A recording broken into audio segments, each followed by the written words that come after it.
बिस्मिल्लाहिर्रहमानिर्रहीम। अस्सलामु अलैकुम वरहमतुल्लाहि वबरकातुहू। खैरियत के साथ अल्हम्दुलिल्लाह वालेकुम सलाम।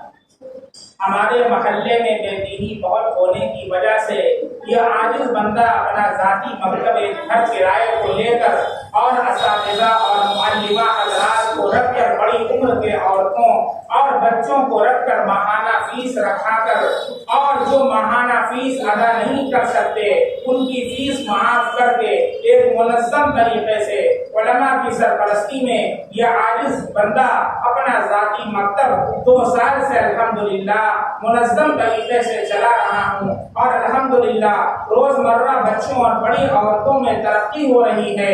लेकिन जो माहाना फीस दी जाती है उससे मकतब के खराजात पूरे नहीं होते। मसलन माहाना मकतब का किराया और मुअल्लिमात और असातिज़ाए किराम को तनख्वाह देना मुश्किल है, तो इस हालत में क्या ज़कात की रकम इस्तेमाल कर सकते हैं या नहीं? अगर ज़कात की रकम अदा नहीं कर सकते तो इस सूरत में क्या करना चाहिए? तफसील के साथ बताएं मेहरबानी को।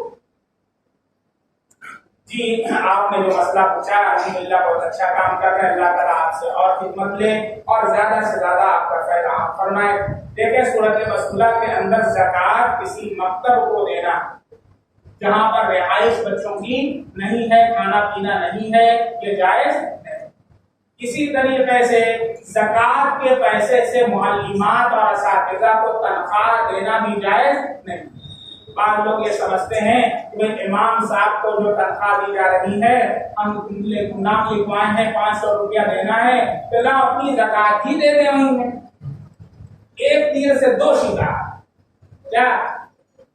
हाँ, वो भी हो जाएगा, ज़कात भी अदा हो जाएगी, दोनों काम हो जाएगा। तो सुन लें, ज़कात से तनख्वाह देना जाए।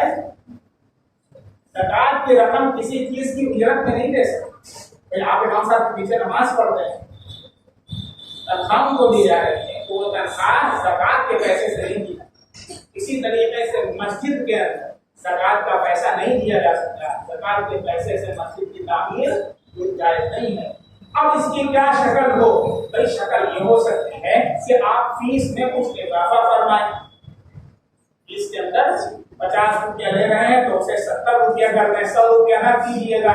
इसलिए कि उम्मत का हाल इस वक्त ये है कि इंग्लिश पढ़ाने वाले को 3-3 हजार रुपया ट्यूशन ये उम्मत दे रही है, और जो हाफिज साहब मकतब में पढ़ाते हैं उनको 50 रुपया देना वाले हैं। जौनपुर की कितनी जगह की मैं आपको रिपोर्ट बताऊं,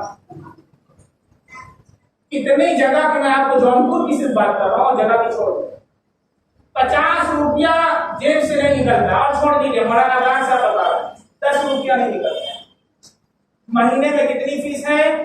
10 रुपया नहीं निकल रहा, बाकी कई महीने का। और जब बच्चे को लेने के लिए भेजो तो वालिदैन नाराज होते हैं कि कहाँ आपकी भेज दी। शर्म से डूब मरने का मकाम है मुसलमान। मदारिस और मकातिब ये तुम्हारे ईमान की हिफाजत के किले हैं। अगर ये मस्जिदें और मदरसे नहीं रहेंगे तुम्हारा ईमान सलामत नहीं रहे। और गैरों की सारी साजिशें इस वक्त क्या है, मदारिस को बंद है। ये सारे जो बायोडाटा लिया जा रहा है और सारे मदारिस का जो डाटा कलेक्ट किया जा रहा है, कौन जमीन है, किसकी जमीन है और कैसे चल रहा है, कितना इनकम आ रही है, पूरा सारे हिंदुस्तान में इन लोगों ने कलेक्ट कर लिया है। उनकी नीयतें दुरुस्त नहीं है।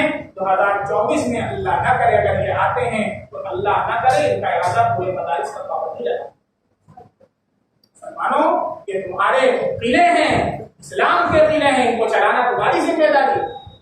जैसे अपना पेट पालते हो, अपना पेट चाहे दिन फाका करो, लेकिन मदरसे के बच्चे भूखे न रहे, मदरसे का निजाम ये मुस्तहिल न होने पाए, वरना याद रखो तुम्हारे ईमान रहा। इसलिए फीस आप बढ़ाएं और फीस लेकर के पढ़ाएं ताकि गार्जियन के दिल के अंदर भी उसकी कीमत पैदा हो। हमने अपने यहाँ फीस इसीलिए रखी है, क्यों? फीस देंगे तो आएंगे पूछने के लिए बच्चा तो आया कि नहीं आया, बच्चा तो नहीं आ रहा है, और फीस नहीं देंगे तो आज से सोएंगे। तो जब जाता है ना तब जाकर क्या करता है, जब नहीं जाएगा तो क्या फायदा जाने का। आए चाहे ना आए, चाहे जैसे कुरान पढ़ ले, अल्हम्दुलिल्लाह है ऐसे पढ़ ले, पूरा कुरान गलत पढ़ लो। इसी तरीके से 50 रुपए में कुरान पढ़ा है। अल्लाह के बंदो, इसलिए अगर तुम दोगे अल्लाह के रास्ते में, अल्लाह उससे 10 गुना ज्यादा तुम्हें अता फरमाया। अल्लाह के खजाने में कमी नहीं है। इसलिए इसलिए सबसे पहली चीज फीस बढ़ाएं। दूसरी चीज इसके लिए आप अमूमी चंदा भी कर सकते हैं, दूसरे मोहल्ले के अंदर भी जा सकते हैं, जो आपका शहर है वहां पर आप क्या करते हो उनसे दरखास्त करें और ये कहें कि भाई हमारा प्रोफेसर मतलब चल रहा है, आपको इसके लिए काबू करना है। और जो मोहल्ले ही के बासर अफराद हैं आप उनसे कहें कि आप 2-4 बच्चों की फीस की कफालत ले लें, जिम्मेदारी ले लें और वो फीस अपनी तरफ से अदा कर दिया करें। तो इस तरह की सूरतें अख्तियार की जा सकती हैं, लेकिन ज़कात का पैसा इसमें नहीं दिया जा सकता है। जुमा की नमाज के लिए 2 अज़ान क्यों दी जाती है? भाई देखें, अल्लाह के नबी सल्लल्लाहु अलैहि वसल्लम के दौर में जुमा के लिए एक ही अज़ान होती थी। हज़रत अबू बकर सिद्दीक़ रज़ियल्लाहु अन्हु के दौर में, हज़रत उमर फारूक रज़ियल्लाहु अन्हु के दौर में भी एक ही अज़ान होती थी। एक अज़ान से कौन सी अज़ान मुराद है? जो दूसरी अज़ान दी जाती है खतीब के सामने, जब खतीब मिंबर पर जाता है तो उसके सामने अज़ान दी जाती है, यही अज़ान हुआ करती। लेकिन हज़रत उस्मान गनी रज़ियल्लाहु अन्हु का जब दौर आया तो मुसलमानों की अक्सरियत बहुत बढ़ गई और इतना ज्यादा लोग बढ़ गए कि अब उसके अंदर कोताही होने लगी।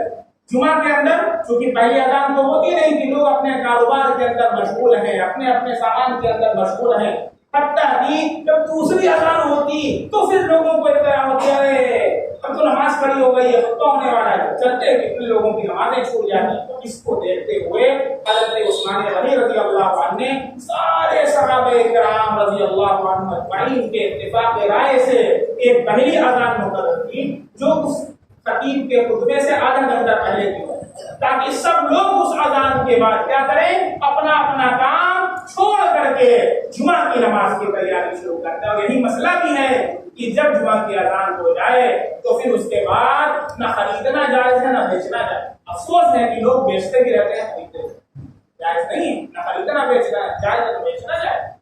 नमाज की तैयारी आप करें, इसके अलावा कोई अमल जायज नहीं। ताकि आप सो भी रहे हैं तो सोना भी जायज नहीं, लेटना भी जायज नहीं।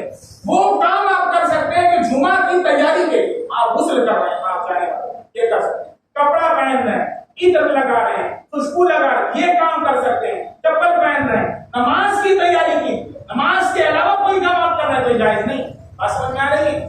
देखें जिस तरीके से अल्लाह के नबी सल्लल्लाहु अलैहि वसल्लम के अहकामात पर अमल करना पूरी उम्मत के लिए लाजिम और जरूरी है, इसी तरीके से अल्लाह के नबी सल्लल्लाहु अलैहि वसल्लम के सहाबाए किराम के जो इजमा है और खुलफाए राशिदीन की जो सुन्नत है उस पर अमल करना भी उम्मत के लिए लाजिम। खुद अल्लाह के नबी ने इरशाद फरमाया, अलैकुम बिसुन्नती व सुन्नतिल खुलफाए राशिदीन अल महदूदीन, तुम पर मेरी सुन्नत भी लाजिम है और मेरे बाद जो खुलफाए राशिदीन हैं उनकी भी सुन्नत लाजिम है। इसलिए जो अजान है पहली अजान वो तमाम सहाबा के इजमा से मुनक़िद हुई है, इसलिए वो भी उसी तरीके से दीन का हिस्सा है जिस तरीके से अल्लाह के नबी सल्लल्लाहु अलैहि वसल्लम की हिदायत और आपके अहकामात की। इसलिए इसके अंदर कोई एतराज करना और पहली अजान को न देना ये जहालत की बात है और दीन से दूरी की बात है। अगर आप करना किया हो तो तौबा करें और आइंदा से इसका इत्तेमाम। आखिरी सवाल है, मुफ्ती साहब अस्सलाम वालेकुम रहमतुल्लाह वालेकुम सलाम, सवाल ये है कि काजी को निकाह पढ़ाने की उजरत देना कैसा है? काजी को निकाह की उजरत लेने का जवाब है या नहीं और इसकी दलील भी दीजिए। अच्छा, काजी साहब के निकाह की उजरत का तो जवाब आप पूछ रहे हैं और जो ढोल बजाएगा, जो ताशा बजाएगा, जो पटाखा छोड़ाएगा, उस सब उजरत का जवाब कुछ नहीं, फटाफट निकल रहा है आपके जेब से। और काजी साहब निकाह पढ़ाए बड़ी मुश्किल से 500 रुपया, हालत खराब है देने, 500 रुपया देने का हालत खराब। मैंने मना कर दिया लेने, मैंने कहा अपने पास रखो। एक साहब थे फारूक साहब हमारी मस्जिद के घनश्याम में, कहा निकाह पढ़ाए तो उन्होंने जाकर के कह दिया कि 2000 से कम ना नहीं हो। वहां करके स्टेज पर कहने लगे आपने पैसा मांगा है? मैंने कहा मैंने आज तक नहीं मांगा, मैं तो पैसा मांगूंगा। तो कहने लगे 2000 कह रहे हैं, हमारे यहाँ तो जो दे दिया जाए रख लिया जाता है। हमने कहा भाई मुझे ना आपके पैसे की जरूरत है ना मैं फकीर और मोहताज, अल्हम्दुलिल्लाह अल्लाह ने दिया है और अल्हम्दुलिल्लाह मेरा स्कूल चलता है जौनपुर, तो मैंने कहाँ से बढ़ाता है, मुझे आपका पैसा नहीं चाहिए। मैं उठा वहां से जूता करके चले लगा, अरे आया लोग बुला करके 2000 रुपये दे दिया। ये दुनिया है, दुनिया को लात मारेंगे तो आपके कदमों के नीचे है। और यहाँ पूछ रहे हैं काजी साहब को निकाह की उजरत देना चाहिए। भाई क्यों नहीं देना जायज? काजी साहब को कितना काम करना पड़ता है। सबसे पहले निकाह खां का जलसा निकाह में जाना, घंटा 2 घंटा बैठना, रजिस्टर निकाह कबूल करना, लड़की से शरई इजाजत मंगवाना, मुनासिब महर मुकर्रर करना, उसके बारे में शरई हुक्म बतलाना, फिर खुतबा मसनूना के बाद ईजाब कबूल कराना, रजिस्टर पर दुल्हा दुल्हन से दस्तखत कराना, वकील और गवाहान से दस्तखत कराना, फिर खुद दस्तखत करके रजिस्टर को मुकम्मल करना, एक कापी लड़की वालों को देना, एक कापी लड़के वालों को देना, एक कापी अपने पास रिकॉर्ड में रखना। ये सब उमूर क्या फ्री फंड तो करवाएंगे, और जो पटाखा छुड़ा रहा है उसको तो खूब पैसा दे रहे हैं। अजीब सूरत है हाल उम्मत की। और फिर सुने में बगैर दलील के बात नहीं करता। फतावा आलमगीरी का नाम सुना है? औरंगजेब आलमगीर रहमतुल्लाह अलैह ने लिखवाई है और पूरे हिंदुस्तान के बड़े बड़े उलमा ने इसके अंदर शिरकत की है और फतवे की किताब, उसके अंदर मसला लिखा हुआ सुन लीजिए। तो मसला बता देंगे तो पैर के नीचे से जमीन निकल जाएगी। एहसान मानिए उलमा का, इमा हजरात का और काजी हजरात का, तो आपका निकाह 500 में 1000 में बढ़ा दे रहे हैं, वरना शरई एतबार से देखें तो मैं मसला आपको बता रहा हूँ, सुन लीजिएगा और जाकर के बता दीजिएगा तो बहुत कानून का। सुनिए मसला। फतावा आलमगीरी में लिखा हुआ है, वकुल्लु निकाहिन बाशरहुल कादी वक़द वजबत मुबाशरतुहु अलैहि। आखिर के अंदर लिखते हैं, इदा अक़द बिकरन यअखुदु दीनारन व फी तय्यिबि निस्फ दीनारन व यहिल्लु लहु ज़ालिका हकदा वक़ालू। अगर काजी बाकिरा का निकाह पढ़ाए, बाकिरा का मतलब समझ रहे हैं? बाकिरा उसे कहते हैं जिसका पहली मर्तबा निकाह हो रहा है, उसे बाकिरा बोलते हैं। फरमाते हैं अगर बाकिरा का निकाह पढ़ाए तो वो 1 दीनार लेगा, सोने का 1 सिक्का। और अगर वो सहीबा का निकाह पढ़ाए, सहीबा किसे कहते हैं? जैसे पहले से मुतल्लका औरत है उसका निकाह पढ़ा रहा है, या उसका शौहर इंतकाल कर चुका है, अब वो दूसरी जगह निकाह करना चाहे, उसका निकाह पढ़ा रहा है, तो सहीबा का निकाह पढ़ाए तो निस्फे दीनार लेगा। अब मैं आपको बताऊं 1 दीनार कितने का होता है? 1 दीनार फी ज़मानिना 4.374 ग्राम का होता है।